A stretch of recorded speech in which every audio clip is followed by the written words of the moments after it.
नमस्ते साथियों। तो आप सभी का स्वागत है इस प्रयास में जो मैं करने जा रहा हूँ। ये प्रयास मैं करने जा रहा हूँ पंटर्स की ज़िंदगी को सुधारने के लिए। आप अगर ध्यान से देखेंगे तो कोई क्रिकेट टिपर या कोई सो कॉल्ड क्रिकेट एनालिस्ट जो भी क्लेम कर ले, जो पंटर की लाइफ है वो पिछले कई सालों से डेटोरिएट और ख़राब होती ही आई है। मैं देखता हूँ कि पंटर्स अपना सब कुछ हार चुके हैं। मैंने हज़ारों पंटर्स से बात की और मैं आपको बता दूँ, जितना आपको सुनने में आता है होगा कि ये इतने पैसे हार गया, ये अपने जेवर हार गया, उससे कहीं ज़्यादा ख़राब है। जो सुनने में आता है उससे कहीं ज़्यादा ख़राब है। मैंने लोगों से बात की है, मतलब लोग अपना सब कुछ हार चुके हैं। लोग मुझे बताते हैं वो अपनी सेविंग्स हार चुके हैं, गाड़ी हार चुके हैं, घर हार चुके हैं, लोन ले लेके हार चुके हैं। और ये सब तो तब भी मटेरियलिस्टिक चीज़ें हैं, मनी से रिलेटेड चीज़ें हैं। उससे ज़्यादा लोग मुझे बताते हैं कि वो खुद में से विश्वास हार चुके हैं, खुद पे विश्वास हार चुके हैं, जो और भी ख़तरनाक बात है। मतलब कभी कभार तो सुन के ऐसा लगता है कि कुछ हो भी पाएगा या कैसे होगा, पंटर्स की ज़िंदगी कैसे सुधरेगी। इसलिए मैं ये प्रयास करना चाह रहा हूँ कि भाई पंटर्स की ज़िंदगी सुधरे। आप देखिए कि जितने भी टिपर्स हैं या जितने भी बुकी हैं, सबकी ज़िंदगी सुधर चुकी है। जो लोग आपकी ज़िंदगी सुधारने का दावा करते हैं उन सब की ज़िंदगी सुधर चुकी है। वो सब लोग दुबई शिफ्ट हो गए, वो सब लोग अच्छी गाड़ी में घूम रहे हैं, उन सब की वीडियोस भी डाल रहे हैं। पर पंटर की ज़िंदगी ख़राब होती रही। तो मैं यही बात करने वाला हूँ। सबसे पहले इस प्रयास का पर्पस क्या होने वाला है। कोई भी चीज़ अपन करते हैं या कोई भी चीज़ की एग्जिस्टेंस का एक पर्पस होता है। जैसे भगवत गीता या जितने भी आप कोई भी धर्म को मानते हो तो उसमें आपकी एग्जिस्टेंस का पर्पस बताया हुआ है। तो ऐसे ही मैं आपको बताना चाहता हूँ, इस ऑर्गेनाइजेशन का पर्पस ये होने वाला है कि भाई पंटर्स की ज़िंदगी सुधारा जाए। कोई मेरे को टिपर खुद खुद के बन के टिपर बन के खुद की ज़िंदगी नहीं सुधारनी है, बुकी बन के खुद की ज़िंदगी नहीं सुधारनी। तो जो इसका पर्पस है वो क्लियरली स्टेटेड है कि वेलबींग और एडवांस करना है पंटर को। कि भाई ये एक अलग सेटअप बनाना है। जो भी पुराना सेटअप है, जो दावा करते हैं जिन्होंने आपकी ज़िंदगी सुधारी, आपको भी पता है कितने पंटर्स की ज़िंदगी सुधरी, पहले कितने बर्बाद थे और अब कितने बर्बाद हैं। कोई किसी की ज़िंदगी की नहीं सुधरी और ख़राब होती आई, उनको लूटते गए अलग अलग ऑफर्स के नाम पे। इसलिए ये अलग सेटअप बनाना चाह रहा हूँ, stand out and stand alone setup. जो मैंने लिखा है इस चैनल का पर्पस, कि ये सबसे अलग और पूरे इकोसिस्टम से बाहर एक सेटअप बनाने जा रहा हूँ जो पंटर्स की ज़िंदगी को सुधारने का प्रयास करे। तो अगर आप मैंने आपको बताया कि पंटर्स अपना सब कुछ हार चुके हैं, उसके बाद मैंने उनसे मतलब ये सब कभी देख के मैंने आपको बताया ना, ऐसा देख के लगता है कि ये एक इंडस्ट्री है जो इतने साल से एग्जिस्ट करती हुई आई है, पर इसमें कोई इम्प्रूवमेंट नहीं हुआ है। अगर आप देखेंगे कोई भी ना के बराबर इम्प्रूवमेंट भी नहीं हुआ है। लोग अपनी ज़िंदगी और ख़राब कर रहे हैं और ख़राब कर रहे हैं, लोन लेके पैसा डाल रहे हैं।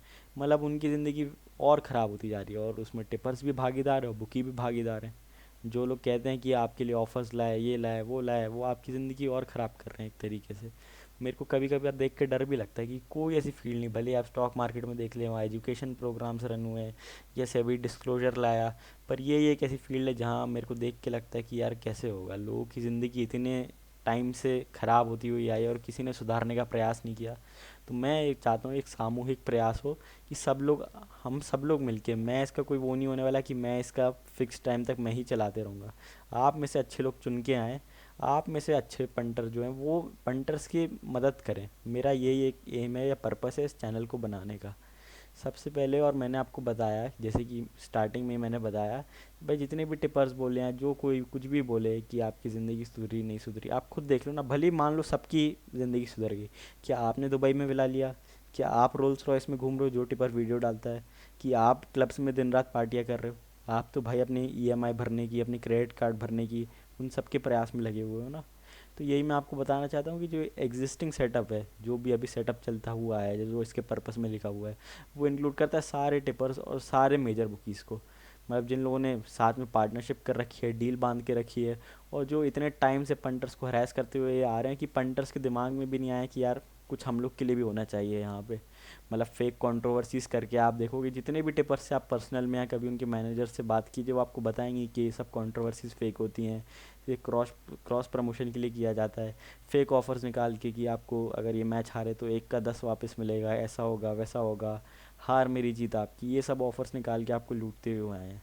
जितने भी बुकीज़ है वो एक ही बुक का पार्ट है। आप देखते होगे कि कोई बुक है वो कुछ टाइम के लिए चलती है, फिर रीलॉन्च हो जाती है, वो स्कैम कर देती है पंटर्स का पैसा, फिर किसी नए नाम से रीलॉन्च हो जाती है, फिर उसका प्रमोशन चालू हो जाता है। तो मैं चाहता हूँ कि ये सामूहिक प्रयास है जिससे दो ऑब्जेक्टिव्स फुलफिल किए जाएं। जो मेन इसके दो ऑब्जेक्टिव्स हैं, जो इससे मेरे को लगता है कि इसका पर्पस एकदम डिफाइन रहेगा, वो दो ऑब्जेक्टिव्स मैं आपको बताता हूँ। सबसे पहला है आपका एजुकेटिंग पंटर्स, और दूसरा है आपका लीगलाइज स्पोर्ट्स बेटिंग। तो मेरे को मतलब काफ़ी लोग इस पर बात नहीं करते हैं। मेरे को जहाँ तक लगता है कि अगर आप देखो, सबसे पहली बात कि स्पोर्ट्स बेटिंग किसी भी तरीके से एक तरीके से गेम ऑफ चांस नहीं है। अगर आप पूरा अपना दिमाग लगा के देखें, एक आपको केस याद होगा, ये बहुत सारे केसेस है, एक मेरे को याद है रमी का केस था जो मेन डिफाइन करता है गेम ऑफ चांस और गेम ऑफ स्किल को, the state of Bombay versus RMD Chamarbaugwala. उस केस में सुप्रीम कोर्ट या बॉम्बे कोर्ट ने, जहाँ तक मुझे अच्छे से याद नहीं है, पर उन लोगों ने क्लियरली बोला कि रमी एक गेम ऑफ स्किल है, और गेम ऑफ स्किल मेजरली उसको इसलिए लीगल कर रखा है। तो क्रिकेट या स्पोर्ट्स बेटिंग या कोई भी अदर टाइप की बेटिंग, वो भाई गेम ऑफ स्किल कैसे नहीं है। मैं सिर्फ यहाँ कसिनो की बात नहीं कर रहा, मैं सिर्फ स्पोर्ट्स बेटिंग की बात कर रहा हूँ। भले उसमें आप टेनिस ले लो, स्पोर्ट्स, उसमें तो ज़्यादा चीज़ें इन्वॉल्व होती हैं। मेरे को लगता है कि अगर ये लीगल होता है तो इसमें काफ़ी अच्छे लोग आएंगे, जो लोग अपन लोग में से ही अच्छे लोग चुन के, या बड़ी बड़ी कंपनी जो यहाँ पे पंटर्स के हरासमेंट से मतलब बचाएंगे पंटर्स को, कि जितने भी ये बुकीज लूट रहे हैं, जितने भी टिपर्स लूट रहे हैं, कहीं ना कहीं एक रेगुलेट होगा। तो मैंने ये बताया कि इसको लीगल कराया जाएगा। भले ही मैंने इसमें क्लियरली लिखा हुआ है, जो भी इस चैनल से रेवेन्यू आता है, भले ही वो बुक प्रमोशन से आता है, कहीं से भी कोई भी रेवेन्यू आता है, वो क्लियरली स्टेट किया जाएगा, और उसमें से टॉप लॉयर्स को हायर किया जाएगा। मेरी काफ़ी लोगों से बात हुई है लॉयर से, उनके बाद ही मैंने डिस्कशन किया है। आज तक इस पर पेटिशन या इसको लीगली चैलेंज नहीं किया गया है कोर्ट में। तो मेरे को लगता है on the basis of merit ये कभी भी ज़्यादा टाइम तक इलीगल रह ही नहीं सकता है, on the basis of merit. क्योंकि भाई ये अगर आप किसी फैंटेसी को गेम ऑफ स्किल के क्लासीफाई करवा रहे हो, तो ये ऑब्वियसली उसमें इसमें ज़्यादा स्किल लग रहा है। तो on the basis of merit ये कम्प्लीटली कहीं ना कहीं इसको गेम ऑफ स्किल बनना ही है। पर उसके लिए मैं प्रयास करूँगा, और जो भी रेवेन्यू आएगा, मैं उसमें कोई रोल्स रॉयस नहीं लेने वाला है, मैं कोई दुबई में विला नहीं खरीदने वाला। जो भी पैसा आएगा वो पूरी ऑर्गेनाइजेशन वो पैसा लॉयर्स को देगी टॉप, और उनका पूरा अकाउंटेड रहेगा कि इतना पैसा जाना है, और वो आगे प्रोसेस करेंगे जो भी। मैंने उनसे बात भी की है। फिर दूसरा है एजुकेशन ऑफ पंटर्स। ये दो चीज़ें हैं जिससे पर्पस फुलफिल होगा ऑर्गेनाइजेशन का, जो भी प्रयास कर रहे हैं हम लोग उसका। तो मैंने आपको जैसे कि बताया कि हाँ, पंटर्स के बाद मतलब एक तरीके से मैं ख़राब लैंग्वेज यूज़ नहीं करना चाहता, पर दिमाग ही नहीं है। मतलब लोग उनको इतने टाइम से लूटते हुए आए हैं, कोई आईसीसी की रिपोर्ट बना के बेचता हुआ है, कोई बोलेगा स्पॉट फिक्सिंग हो गई, ये हो गया, वो हो गया। ऐसे करते करते लोग उन्हें इतना लूटते आए हैं कि उनका दिमाग ही एक तरीके से, अब क्या एक तरीके से बोले, कि उनको लगता है कि हमारा तो यही डेस्टिनी है। वो सोच ही नहीं सकते कि वो क्या चीज़ डिज़र्व करते हैं, कि वो इस मार्केट के राजा हैं, कि वो ये मार्केट चला रहे हैं। अगर वो एग्जिस्ट ना करे तो ना टिपर रहेंगे ना बुकी रहेंगे। तो दो ऑब्जेक्टिव्स हैं। तो सबसे पहले बात करते हैं इनको कैसे कैसे किया जाएगा। सबसे पहले हम लोग बात करते हैं एजुकेशन के बारे में। तो देखो, सबसे पहले हम लोग जो भी प्रोग्राम्स रहेंगे वो चलाएंगे एजुकेशन से रिलेटेड, यानी कि हम लोग एजुकेशनल वीडियोस, जैसे मैंने अभी काफ़ी सारे बनाए कि आप क्रिकेट बेटिंग में जीत सकते हैं, स्टॉक मार्केट और क्रिकेट बेटिंग में कंपैरिजन, मार्केट लोड किसी के फ़ायदा का है, प्रोबेबिलिटी एनालिसिस कैसे किया जाए, ट्रू ऑड्स कैसे पता किया जाए, रिस्क मैनेजमेंट, बैंक रोल, ये सारी चीज़ें मैं इसमें इन पे वीडियोस बनाई जाएंगी। फिर इनके थ्रू लोग एजुकेट हो पाएंगे कि कैसे सेफ़ गैमलिंग कर सकें, या कैसे इसको एक तरीके से कह सकते हैं ना, एक आप जॉब टाइप बना सकते हैं अपना, या अपना प्रोफेशन बना सकते हैं। ये वेस्टर्न कंट्रीज़ में तो पॉसिबल है, पर इंडिया में किसी ने आज तक करके दिखाया ही नहीं है। तो ये मैं करके दिखाना चाहता हूँ। फिर है कि भाई जितने भी अच्छे अच्छे लोग हैं ये चैनल में से चुन के वो लोग आके शेयर करें, वो लोग अपने चैनल में एक्सपीरियंस डालें। जो जो लोग भी एक्सपर्ट हैं इन सब चीज़ों में, वो मदद करें पंटर्स को, वो सब उनकी ज़िंदगी सुधार। और तीसरा है कि फ्रॉड, जितने भी ये बड़े बड़े आज के टाइम पे टिप देते हैं, या जितने भी बुकीज़ फ्रॉड कर रहे हैं, उन पे वीडियो बनाना कि कैसे ये लोग फ्रॉड कर रहे हैं। इन सब चीज़ों के थ्रू पंटर्स की एजुकेशन हो पाएगी। और पंटर्स की एजुकेशन एक मेन टास्क है जहाँ तक मुझे लगता है, क्योंकि भाई जब तक पंटर ये सब समझेंगे नहीं कि किस किस तरीके की बेट्स आती हैं, क्योंकि आप में से ज़्यादातर लोग तो हो सकता है जो सोशल मीडिया पे देख रहे हो मुझे, वो काफ़ी एक्सपीरियंसड हो। पर जो मेजॉरिटी ऑफ लोग हैं जो इंस्टाग्राम पे ऐड देख के या फेसबुक पे ऐड देख के आ रहे हैं, उन्हें कुछ पता ही नहीं है। तो उन सब के लिए भी कि मैच बेटिंग क्या होती है, सेशन क्या होता है, इनिंग रन्स क्या होते हैं, और अलग टाइप की फैंसी बेट्स क्या होती है, जिनका आज तक किसी पर ध्यान ही नहीं गया। जैसे कि आपका टॉप बैट्समैन, टॉप बॉलर, ये आपका ओवर अंडर, और जैसे भी ऑड्स हैं उनको समझाना। फिर रिस्क मैनेजमेंट कैसे करते हैं जो सबसे इंपॉर्टेंट है, बैंक रूल कैसे मैनेज करते हैं, आपकी लिमिट कैसे मैनेज करते हैं।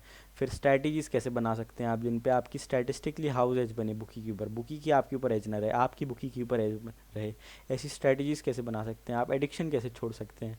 इन सब चीज़ों से, ये सब चीज़ों के में अगर आप पंटर्स को एजुकेट करेंगे तो मेरे को लगता है वो लोग इतने, जो कि मैं ऐसा मानता हूँ ना, जो गैमलिंग में आया हुआ है उसने ज़िंदगी की हर चीज़ देखी हुई है, उनमें इतना समझ है कि वो चाहे तो बदल सकते हैं। पर उनको आज तक ऐसा कोई प्रयास या ऐसा कोई बूस्ट मिला नहीं है, वो ये चैनल एम करता है देने का।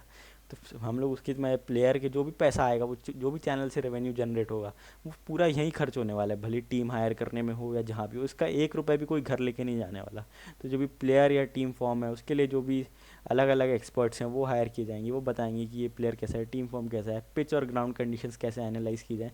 ये सब पंटर्स का पैसा पंटर्स के लिए ही यूज़ होने वाला है, क्योंकि इंडिविजुअली तो ये सब कोई कर नहीं सकता। तो ये आप कह सकते हो एक कोऑपरेटिव या एक ऑर्गेनाइजेशन है जो पंटर्स के पैसा लेके या पंटर्स से भी पैसा ना लेके उनके थ्रू जो रेवेन्यू आ रहा है वो उन्हीं पे खर्च कर रहा है। वो कोई अपने घर लेके नहीं जा रहा पैसा, वो उन सब चीज़ों पे मैं आपको बता रहा हूँ। फिर हेड टू हेड कैसे, ये सब चीज़ें आप पंटर्स को एजुकेट करोगे तो ऑटोमेटिकली समझेंगे। फिर उसके बाद लीगल फ्रेमवर्क आप समझिए कि बेटिंग कैसे कैसे आप पेमेंट कर सकते हैं, आप क्रिप्टो में पेमेंट कर सकते हैं, या कैसे आपके यहाँ के लोकल लॉज हैं, जैसे गोवा जैसी स्टेट्स में या सिक्किम जैसी स्टेट्स में यहाँ पे लीगल है। फिर है टेक्नोलॉजिकल टूल्स की भाई आप कैसे कैसे आज के टाइम पे आर्टिफिशियल इंटेलिजेंस इतना आगे बढ़ रहा है जो मेरे हिसाब से बुकीज़ भी क्रैक नहीं कर पाए, कैसे आप उसका यूज़ कर सकते हैं एज बनाने का।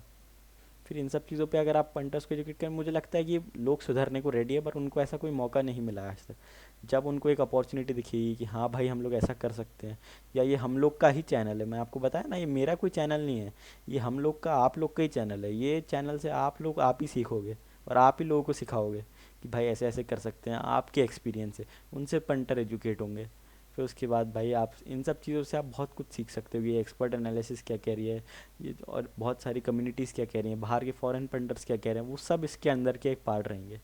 फिर इन सब चीज़ों पे मैं आपको पूरा वीडियो ट्यूटोरियल्स बनाना है, ये सब तरीके से इंटरैक्टिव क्विजेस कराना, इनके मदद से मुझे लगता है कि पंटर्स एजुकेट होंगे और समझ पाएंगे कि ये क्रिकेट सिर्फ ऐसा प्लेयर हुआ गेम नहीं है, इसमें और भी काफ़ी सारे फैक्टर्स इन्वॉल्व रहते हैं। फिर हम लोग बात करेंगे दूसरी चीज़, इसके बारे में मुझे लगता है आज तक कभी बात नहीं हुई या ना आगे बात होगी। देखो मैं जैसे कि मैंने आपको पहले बताया, on the basis of merit, completely based on merit, cricket betting या कोई भी type of sports betting is completely a game of skill, not a game of chance. अगर रमी गेम ऑफ स्किल है तो क्रिकेट गेम ऑफ स्किल कैसे नहीं है? आप मुझे बताओ ना, क्रिकेट बेटिंग जब आपको इसमें इतनी सारी चीज़ें देखनी पड़ रही हैं, हज़ारों टाइप की चीज़ें, तो ये ऑब्वियसली गेम ऑफ स्किल है। मैं जो भी बताया, जो भी चैनल में रेवेन्यू आएगा वो उसका मेन पैसा यहीं खर्च होएगा कि लॉयर्स के हायर करने के लिए लॉयर्स इस चीज़ को चैलेंज करें, या जो भी तरीका हो, जो भी मैंने आपको बताया, भले ही लॉबिंग करनी पड़े, जो भी करना पड़े, पर ये लीगल करा के रहेंगे। जैसे कि मैंने बताया, सबसे पहले कोलैबोरेशन करेंगे, जितने भी अलग अलग एक्सपर्ट्स हैं उन सब से भले जो भी करना हो क्राउड फंडिंग उठाएंगे, फिर वहाँ से या रेवेन्यू अगर कम पड़ता है तो वहाँ से अच्छे अच्छे लॉयर्स हायर करेंगे, जैसे कि कपिल सिब्बल हो गए, हरीश साल्वे हो गए, जो काफ़ी हाईली एक्सपीरियंस्ड है। भले ही जितना भी पैसा लगे पर वो पैसा ग्रोथ में ही यूज़ होगा। अब आप लोग ये सोच रहे होंगे कि भाई अगर ये लीगल करेंगे तो हम लोग का क्या फ़ायदा। देखो मैं आपको बताता हूँ, जब आप ये लीगल करोगे ना, तो जितने भी फ्रॉड्स हो रहे हैं, जितने भी आपका पैसा खा के भाग जाते हैं, जितने भी टिपल, ये पूरा एक रेगुलेटरी फ्रेमवर्क के अंदर आ जाएगा। पूरा रेगुलेटरी फ्रेमवर्क के अंदर आने के बाद, इसके बाद ये इतना बेटर होगा ना पंटर्स के लिए, आप सोच नहीं सकते हो। जैसे मैंने देखा है, इस पे कोई ज़्यादातर लोग बात नहीं करते हैं, पंटर्स के लिए इतना बेनिफिशियल है अगर ये लीगल हो जाए। सबसे पहला, आपको ये चीज़ छुप छुप के नहीं करनी पड़ेगी। आप जैसे छुप छुप के करते हो उसकी वजह से काफ़ी चीज़ें मिस कर देते हो। फिर ये लोगों को दूसरा कि ये लोग इसको एक प्रॉपर प्रोफेशन या जॉब की तरह देख पाएंगे, जो इसका नज़रिया है ना सट्टे की तरह देखने का, वो एक तरीके से कम्प्लीटली चेंज होगा। भले ही आप लोग सोचते हो कि इसमें हर कोई हारता ही है, पर मैं आपको बताऊं, आप लोग शायद इतनी वाइडर रीच नहीं होगी, पर लोग जीतते हैं इसमें और जीतते हुए आए भी, भले ही वो कम प्रपोर्शन हो, क्योंकि लोग अपने दिमाग पे कंट्रोल नहीं कर पाते, पर लोग जीतते हुए आए हैं। फिर हम लोग बात करेंगे ये कराएंगे कैसे लीगल, जैसे मैं बताया सबसे पहले तो ये हो गया। फिर दूसरा है लॉबिंग, जैसे कि मैंने बताया, पूरी तरीके से ट्राई करेंगे नेताओं के साथ लॉबिंग करने का या प्रयास करने का कि ये लीगल कराया जाए। जो भी करना पड़े वो इस चीज़ का होगा, उनको समझाएंगे कि इसके इकोनॉमिक बेनिफिट्स क्या हैं क्रिकेट बैटिंग को लीगल कराने के, क्योंकि भाई अभी इलीगली तो चल ही रहा है ना, वैसे उसके ऐसे फ्रॉड्स भी हो रहे हैं। इसकी वजह से मैं बोलता हूँ कि अगर इसको लीगल कराया जाए तो काफ़ी हद तक आधे से ज़्यादा प्रॉब्लम सॉल्व हो जाएंगी। सबसे पहला, उनको जो भी गवर्नमेंट है वो भी चाहेगी लीगल करे, क्योंकि उनको भाई सब्सटैंशियल टैक्स मिलेगा उससे, जो भी टैक्स जो चोरी हो रहा है एक तरीके से सरकार को नहीं मिल रहा है वो उनको टैक्स मिलेगा। फिर इससे हज़ारों जॉब्स क्रिएट होंगी। कितने लोग, बड़ी बड़ी कंपनीज जो आजकल बेटफेयर से ऑपरेट होती है बाहर, वो सारे जॉब क्रिएशन बाहर हो रहा है, वो सारा एम्प्लॉयमेंट जनरेशन इंडिया में होगा। आप ये सब चीज़ें समझिए ना कि इससे कितने फ़ायदे हैं सरकार को भी।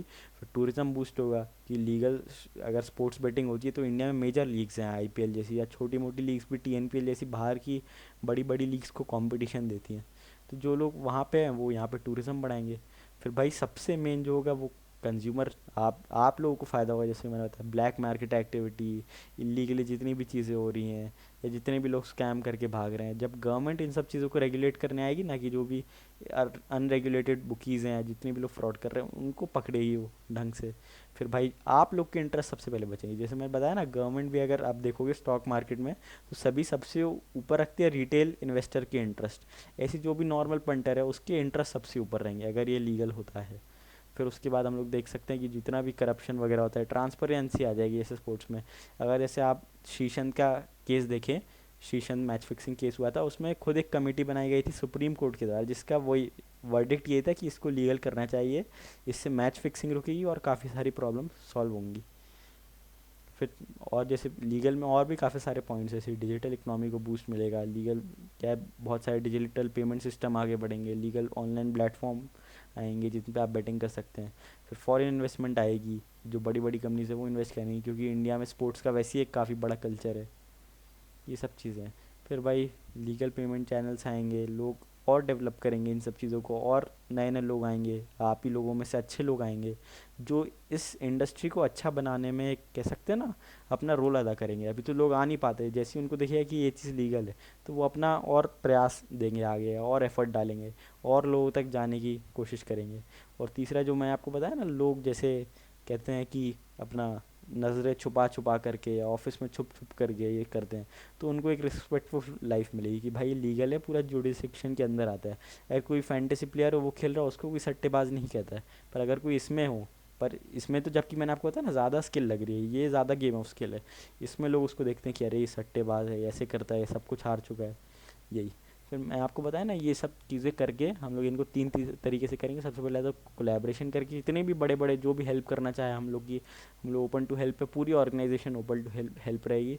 फिर एडवोकेसी करके, जो भी लॉयर्स वगैरह उनको हायर करके, नेताओं के साथ लॉबिंग करके, फिर अपनी बड़े बड़े कम्युनिटीज़ के साथ मतलब एंगेज करके, पूरे प्रोग्राम रन करके उनको बताना कि भाई ये सट्टा नहीं है, इसको प्रोफेशन की तरह भी किया जा सकता है। जो पब्लिक है उनको बताना कि अगर इसको लीगल कर दिया जाए तो इसके क्या बेनिफिट्स हैं, जो कि सुप्रीम कोर्ट को कह चुका है।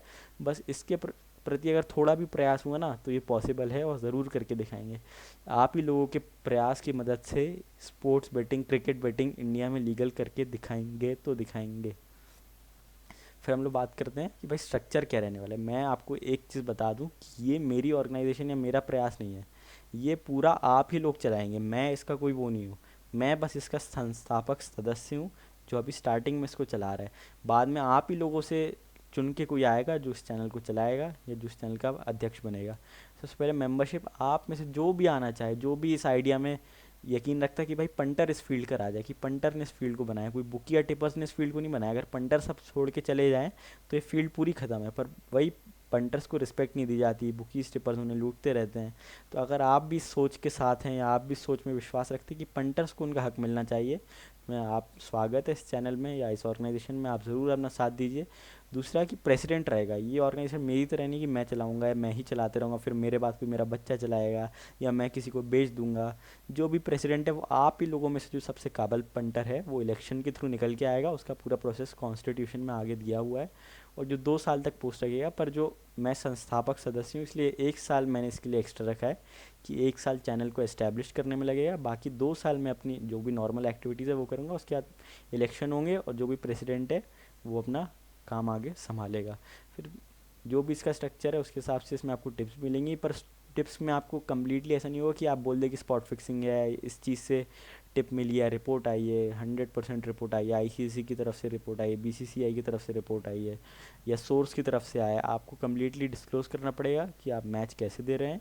जो भी प्रेसिडेंट या अध्यक्ष रहेगा चैनल का, वो अपने नॉलेज, एक्सपीरियंस, उन सब के बेसिस पे ही पूरा टिप देगा।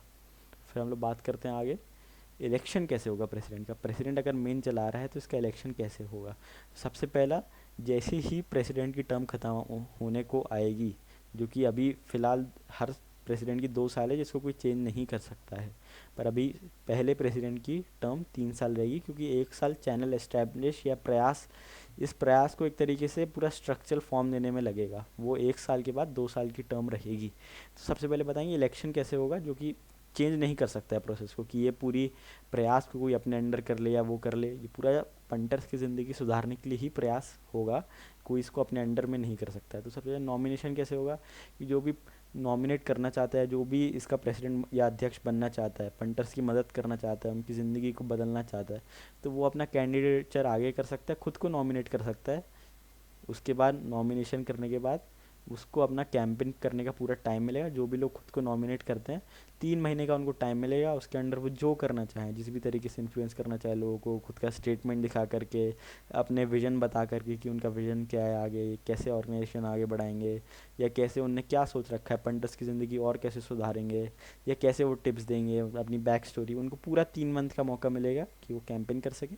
फिर जो भी इलेक्शन डे रहेगा उस दिन आप ही लोगों में से जितने भी लोग इसका पार्ट हैं वो सब लोग इसमें वोट करेंगे, और जो भी सबसे काबिल आदमी होगा वो चुनकर आएगा और चलाएगा इसको। कोई इसका एक वो नहीं रहने वाला है कि मैं इसका वो बन गया अध्यक्ष, अब मेरा बेटा अध्यक्ष रहेगा, वो चलाएगा, उसके बाद वो चलाएगा। पूरा पंटर्स के थ्रू जो भी पैसा आएगा वो इसी में खर्च होगा, पंटर्स के बेनिफिट के लिए। जो भी पैसा आएगा या जो भी जाएगा वो क्लियरली अकाउंटेड रहेगा, पूरा ट्रांसपेरेंसी के साथ रहेगा।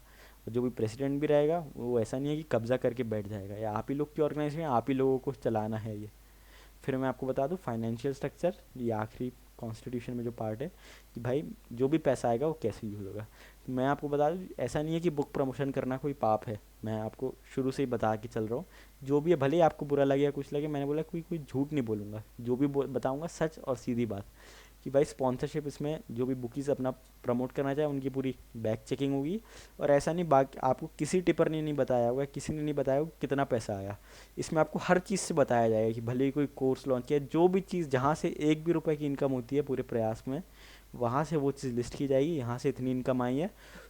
और पूरा एक्सपेंडिचर डाला जाएगा कि भाई जो भी इसको लीगल कराने में खर्चा हुआ वो कितना है, प्रेसिडेंट जो भी है इसका वो सैलरी कितनी ले रहा है, जो भी इसको प्रमोशन में कॉस्ट है, एडवर्टीजमेंट की कॉस्ट है वो कितनी है, पूरी जो टीम है जो एनालिसिस करती है उसकी कॉस्ट कितनी है, टेक्नोलॉजिकल कॉस्ट कितनी है, और जो रिसर्च कर रहे हैं हम लोग आगे आर्टिफिशियल इंटेलिजेंस या उसका इंक्लूसिव कैसे कर सकते हैं, वो पूरा लिस्टेड रहेगा। 1 भी रुपये इधर से उधर नहीं होगा, पूरी इनकम साथ में रहेगी और पूरी एक्सपेंडिचर साथ में रहेगा। यहाँ यह पैसा खर्च हुआ, कोई भी 1 रुपये कोई घर लेके नहीं जा सकता। फिर दूसरा कि पूरा नॉन प्रॉफिट है, जैसे कि मैंने बताया जो भी प्रमोशन हुआ, कोर्स हुआ, जो भी रेवेन्यू है वो पंटर के डेवलपमेंट के लिए कोई खर्च हो सकता है। ऐसा नहीं कि आप पर्सनल उससे गाड़ी ले लें या कुछ ले लें, वो सिर्फ और सिर्फ पंटर के डेवलपमेंट के लिए खर्च हो सकता है। और ये सब चीज़ें कोई चेंज नहीं कर सकता, पूरी तरीके से नॉन प्रॉफिट रहने वाली है। कोई ऐसा नहीं कि कोई इससे अपने पर्सनल खर्चे चलाने लगे, ये सिर्फ और सिर्फ पंटर्स का ऑर्गेनाइजेशन है, पंटर्स ही इसको चलाने वाले हैं, उन्हीं पे पैसा खर्च होने वाला है।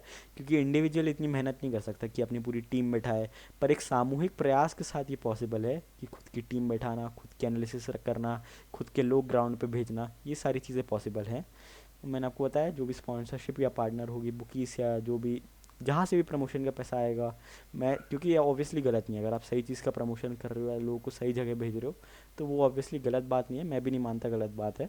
पर फ्रॉड करना वो मेरे हिसाब से गलत है, जो मैंने आपको स्टार्टिंग में बताया कि फेक ऑफर्स निकालना, फिर पैसे नहीं देना या लोगों को ब्लॉक कर देना जीतने के बाद। तो जो भी अच्छी बुक्स होंगी या जितने भी अच्छे होंगे उनके साथ प्रमोशन किया जाएगा, और जो भी पैसा आएगा आपके उसके लिए ही खर्च किया जाएगा, आपके बेनिफिट के लिए। तो ये पूरा स्ट्रक्चर है, ये पूरा कॉन्स्टिट्यूशन है। मैं आपको बोलूँगा इस वीडियो को या इस प्रयास को ज़्यादा से ज़्यादा फैलाइए, और मैं आपसे बोलूँगा इसका पार्ट बनिए। आप ऐसा नहीं, आप इसको अपना चैनल समझिए, मेरा चैनल नहीं है, मैं तो 2-3 साल बाद चले जाने वाला हूँ। आप में से कोई बंदा इसका सूत्रधार बनेगा और इसको चलाएगा आगे तक। इसलिए मैं बोलूँगा अपना कंट्रीब्यूशन ज़रूर दीजिए। मैं आपसे 1 रुपये मांगने नहीं आया हूँ, 1 रुपये नहीं चाहिए मुझे, ना मैं इस पर मोनेटाइजेशन चलाने वाला हूँ। पर मैं आपसे बोलूँगा इसका साथ दीजिए, आप इसमें जुड़िए। भले ही आप चैनल ज्वाइन मत करिए, पर लोगों को समझाइए कि अपनी ज़िंदगी सुधारें। भले ही मैं आपसे कह भी नहीं रहा आप मेरा चैनल ज्वाइन करिए, पर अपनी ज़िंदगी सुधारने पर ध्यान दीजिए, अपने आप को बेहतर करने पे ध्यान दीजिए। वरना ये जो पुराना एग्जिस्टिंग सेटअप है ये तो आपको लूटने पे फिरता ही है हर वक्त, हर वक्त फेक ऑफर निकालना, लोगों को स्कैम करना। इसलिए मैं बोलूँगा खुद की ज़िंदगी सुधारने पर ध्यान दीजिए। तो चलिए, थैंक यू।